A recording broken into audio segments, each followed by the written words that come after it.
দেশে আধিপত্যবাদের বিরুদ্ধে, স্বৈরাচারের বিরুদ্ধে এবং বহুদলীয় গণতন্ত্রের প্রতিষ্ঠাতা গণতন্ত্রকে পুনরুদ্ধার করার আন্দোলনে যিনি নির্ভীক সাহসী ভূমিকা পালন করেছিলেন তিনি ছিলেন আমাদের দেশনেত্রী বেগম খালেদা জিয়া। আমরা তার রুহের মাগফিরাত কামনা করি, আল্লাহ রাব্বুল আলামিনের কাছে তার জন্য দোয়া করি আল্লাহ রাব্বুল আলামিন যেন তাকে জান্নাতের মেহমান হিসেবে কবুল করে নেন।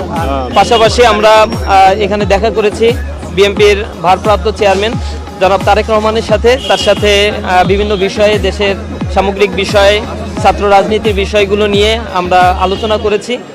আলহামদুলিল্লাহ তিনি আমাদের জন্য বিভিন্ন বিষয় প্রত্যাশা ব্যক্ত করেছেন।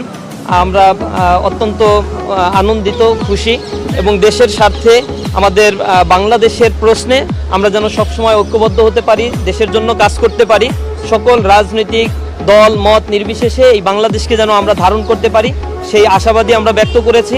আমরা বিশ্বাস করি বিএনপি, জামাত ইসলামী বা অন্যান্য রাজনৈতিক দলগুলো জুলাই পরবর্তী যে নতুন ঐক্যবদ্ধ বাংলাদেশ গড়ার জন্য জনগণ তাদের প্রতি প্রত্যাশা রেখেছে, তারা সেই প্রত্যাশা ইনশাআল্লাহ পূরণ করতে পারবে।